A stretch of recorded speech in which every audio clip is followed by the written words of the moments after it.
Mesdames, Messieurs, bonjour et merci de prendre ce rendez-vous de l'actualité sur Eden Télévision. Le taux de contamination à la COVID-19 ne cesse d'augmenter au Bénin. Pendant ce temps, certains citoyens font preuve de légèreté dans le respect des gestes barrières. Vous suivrez le constat fait dans la commune d'Abomey-Calavi.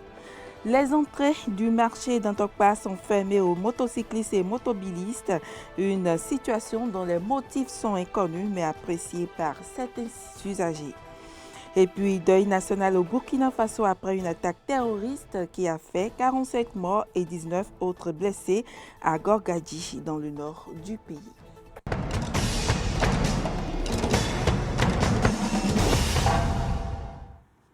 Bienvenue à toutes et à tous. Le respect des gestes barrières est foulé aux pieds dans un contexte où la situation de la contamination à la COVID-19 devient alarmante. Laurent Todenkes et Jean-Baptiste Boca ont fait le tour de la ville d'Abomey-Calavi pour faire le point de la situation. Le Bénin a franchi le cap des 10 000 cas de COVID-19 depuis quelques jours. Plus de 120 morts, environ 2 000 cas sous traitement, même si plus de 8 000 personnes atteintes sont déjà guéries. Une situation alarmante qui interpelle chacun sur le respect des gestes barrières. Un tour dans la ville d'Abomey-Calavi fait état du relâchement de ces gestes barrières. Effectivement, ça a sévi parce qu'au début, on pensait que c'était du mensonge, mais lorsqu'on prend sur le plan mondial et même national, on voit que de jour en jour, il y a plus de décès. Il y a certaines personnes qui ne respectent pas les règles barrières parce que, moi je pense que la sensibilisation n'est pas encore déjà à un niveau donné. Cela inquiète et nous devons nous armer de vigilance. Et l'État aussi doit sensibiliser dans ce sens puisque la population s'habitue déjà à la chose et croit que ça ne tue plus. Au niveau des points stratégiques, le relâchement de ces gestes barrières est bien confirmé. Si devant l'hôpital de zone d'Abomey-Calavi, les dispositifs de lavage des mains sont bien en place et fonctionnels, il n'est pas surprenant de voir certains usagers de ce centre hospitalier sortir du centre le masque de protection au menton, ce qui nécessite une fermeté face aux usagers. Au carrefour Aconville et au carrefour Pota, le trafic se passe bien, mais le respect des gestes barrières est foulé aux pieds. Dans les transports en commun, pas de port de masque, pas de distanciation sociale et les passagers semblent bien être indifférents. Les rassemblements se font sans le respect des gestes barrières. Face à ce relâchement, certains citoyens préconisent la sensibilisation et la répression. Il faudrait qu'il y ait plus de sensibilisation pour que les gens comprennent que c'est un fléau vraiment qui sévit. C'est parce que peut-être qu'on pense que ça n'a pas encore touché un de nos proches. On pense que c'est en train de toucher des personnes qu'on ne connaît pas et on se dit que la maladie n'existe pas réellement. Or, c'est quelque chose qui existe, c'est un fléau qui est vraiment qui fait ravage. Vous savez que le Béninois, quand il n'y a pas la chicotte derrière, nous ne respectons rien dans ce pays. Il va falloir que le gouvernement, à travers la police, reprime ceux qui ne vont pas respecter les gestes barrières pour limiter la propagation de la maladie. Des citoyens qui refusent délibérément de respecter les gestes barrières et qui rejettent la vaccination, seule alternative actuelle pour être à l'abri de la contamination.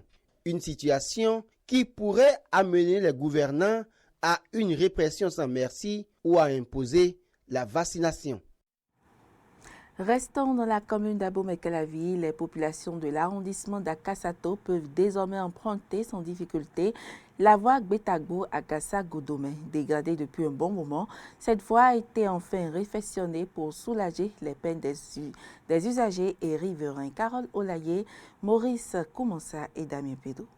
Il a fallu 20 ans pour qu'une partie de l'As Carrefour à l'Odoualom Gbetagbo Agassa Godoma soit réfectionnée par une couche de débris de bitume. Complètement impraticable, surtout en saison pluvieuse, la réfection précaire de cette voie de l'arrondissement d'Akasato fait désormais le bonheur des riverains et usagers.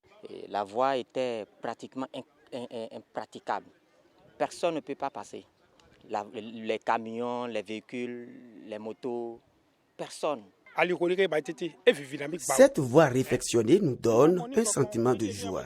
Nous n'avons vu une chose pareille auparavant. C'étaient des débris de coton qui y étaient déposés. Les véhicules et autres ne pouvaient passer. Il y a 6 ans que je suis dans ce quartier et le tronçon était impraticable. La réhabilitation de cette voie, qui relève d'une initiative du chef d'arrondissement intérimaire d'Akasato, de son avis, a été motivée par les calvaires que subissaient les populations. Il souffrait trop. Avant d'aller à Gassa-Godomé là, c'est difficile.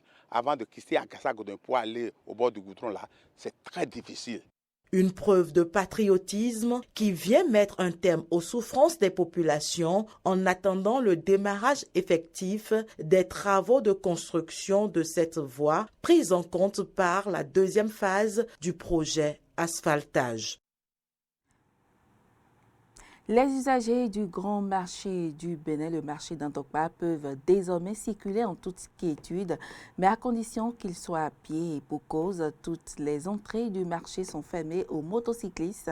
La mesure est bien perçue, mais on plaide pour sa flexibilité.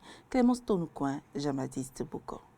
Les différentes entrées du marché d'Antokpa de Cotonou sont fermées aux automobilistes et motocyclistes depuis quelques jours. Cette mesure fait suite à la libération des espaces publics du marché intervenue la semaine dernière. Elle vise, entre autres, à faire en sorte que les commerçants déguerpis ne reviennent s'installer et permettre une libre circulation des usagers du marché. La mesure est bien appréciée de quelques usagers. Oui, par rapport au dégagement, ce que j'ai plus aimé, c'est le fait qu'ils ont dégagé les engins au milieu des passants. J'ai trop kiffé ça parce que franchement, parfois on circule, on veut te cogner, c'est souvent des palabres et puis on ne finit jamais. J'ai kiffé ce côté. En dehors de ça, l'oxygène c'est bien, l'air, il faut circuler, c'est bon. Et ça empêche aussi le monde qui tire partout de gauche à droite ici, surtout à Tokpa. Les autres ont opté pour ça hier et aujourd'hui les enfants en bénéficient. Je pense que c'est difficile, mais demain on va en bénéficier. Je suis maintenant, ça fait 14 ans aujourd'hui, je n'ai jamais vu ça. Mais je remercie beaucoup à l'État pour les voies qu'ils ont fermées et la voiture et moto ne peut plus rentrer dans le marché. C'est très bon. S'il peut continuer comme ça, ça serait très bon. Si ça peut continuer comme ça jusqu'à, ça sera très bon. C'est à cause de notre entêtement que les voies sont fermées. Ils ont interdit d'exposer les marchandises sur la voie, mais ça n'a jamais cessé. Le préfet est passé et nous a promis de rouvrir les voies si nous respectons les consignes. En raison des conséquences de la mesure sur le quotidien des conducteurs de taxi-moto, ils plaident pour la réouverture de ces entrées.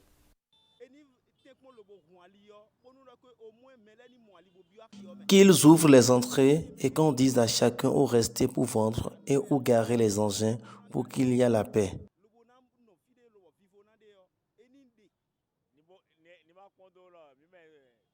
Qu'ils ne regardent pas nos entêtements, qu'ils ouvrent les voies afin que nous ayons un peu de revenus pour préparer la rentrée scolaire des enfants. Le souhait du gouvernement est de moderniser le marché d'Antokpa. Des réformes s'opèrent au niveau de la Bibliothèque nationale. Celle-ci consiste à moderniser le dispositif institutionnel en ce qui concerne la lecture publique. Plusieurs chantiers sont engagés ces 10 derniers mois. Le nouveau directeur général de la structure, Kofi Atede, en a parlé lors d'une causerie avec les hommes des médias. Suivez un extrait de ses propos recueillis par Clémence Tonoucoin et Denis Marouya. Nous avons engagé plusieurs chantiers. Il y a d'abord la question des bâtiments, de l'infrastructure globalement. Lorsque le site n'est pas attrayant, personne ne vient.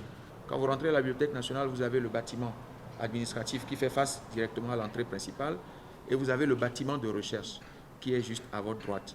Donc ces deux bâtiments sont actuellement en chantier. Il y a un troisième bâtiment qui est derrière, qui est le bâtiment dédié à la conservation des fonds rares, des fonds en péril, des fonds anciens, des fonds coloniaux qui sont au niveau de la Bibliothèque nationale. que nous avons également engagés, dont nous avons engagé également le chantier. Donc les 3 bâtiments sont actuellement en chantier, ce qui crée, comme on peut l'imaginer, des désagréments. Le deuxième chantier concerne le fonds documentaire de la Bibliothèque nationale. Le fonds, il est vieux, mais l'une des vocations de la Bibliothèque nationale, justement, c'est de préserver le fonds ancien. Donc il y a le volet fonds ancien, mais il y a également le volet où les plus jeunes viennent pour lire, disons-le simplement pour lire. On fait une opération de désherbage, c'est le terme technique dans le domaine de la documentation. Le désherbage nous a permis de traiter à peu près 42 000 livres qui étaient initialement destinés à être vidés des collections. Et ça nous a permis, par exemple, de sortir de nos collections à peu près 15-19 000, de programmer la réinsertion de presque un peu plus d'une vingtaine de milliers de titres également qui vont être réintroduits dans nos collections, de réparer 1 millier à peu près. Donc c'est autant de choses qui ont été faites. Le troisième chantier qui est même le cœur même de l'approche gouvernementale, c'est la modernisation. Quand on dit numériser la Bibliothèque nationale, c'était l'appellation initiale. Mais on ne numérise pas une bibliothèque. On dématérialise l'accès à ses services et à ses ressources. Parce que l'une des faiblesses que nous avons constatées aussi, c'est que les gens ne viennent pas dans les bibliothèques parce qu'ils ne savent pas ce qu'il y a dans les bibliothèques. Pour venir dans une bibliothèque, vous devez savoir ce que vous allez y trouver. Et si rien ne présage de ce que le titre que vous recherchez se trouve là, vous ne viendrez pas. Et donc l'idée aujourd'hui, c'est de donner la possibilité à tout citoyen béninois et même depuis l'étranger de pouvoir consulter nos collections. Les collections, c'est par exemple lorsque vous prenez des livres dédiés aux jeunes, ça fait une collection, les livres de sciences, ça fait une collection, ainsi de suite. Donc nous voulons maintenant réorganiser, moderniser et diffuser les collections pour pouvoir créer de l'attractivité au niveau de la Bibliothèque nationale et de l'ensemble du réseau de lecture. L'actualité hors de nos frontières à présent, deuil national au Burkina Faso après une attaque terroriste à Gorgadji dans le nord du pays. Des djihadistes présumés ont attaqué un convoi militaire transportant des civils et des forces de sécurité. 47 personnes ont été tuées, 19 autres blessées. La commune de Gorgadji, théâtre de l'attaque meurtrière, est située dans la zone dangereuse dite 3 frontières à proximité du Mali. Le bilan continue de s'alourdir en Haïti, 5 jours après le violent séisme qui a frappé l'île. La protection civile déplore désormais 2189 morts, plus de 12 000 blessés et 332 disparus. Les opérations de sauvetage se poursuivent. L'autre défi est de fournir de l'aide humanitaire aux centaines de milliers de sinistrés qui doivent en plus faire face aux intempéries déclenchées par le passage de l'ouragan Grace. Négociations en cours en Afghanistan entre anciens dirigeants afghans et les talibans. Objectif, une transition du pouvoir dans la paix. Le président Ashraf Ghani a approuvé ces pourparlers.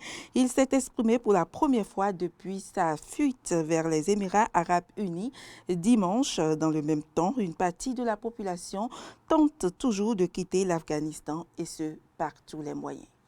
Une prise du pouvoir en douceur. 5 jours après s'être emparés de la capitale Kaboul sans avoir à combattre, les talibans entament des discussions avec d'anciens dirigeants afghans.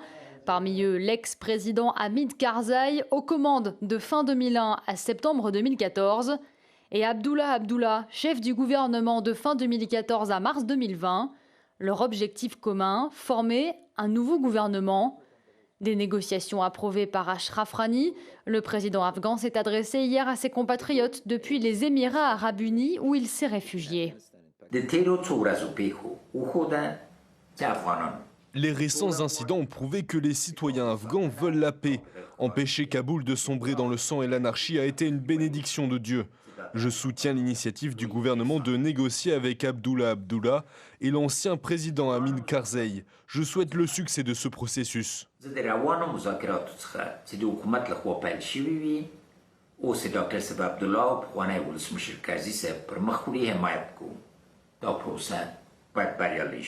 Depuis leur prise de pouvoir ce dimanche, les talibans ont tenté de rassurer la population en promettant d'œuvrer à la réconciliation dans le pays.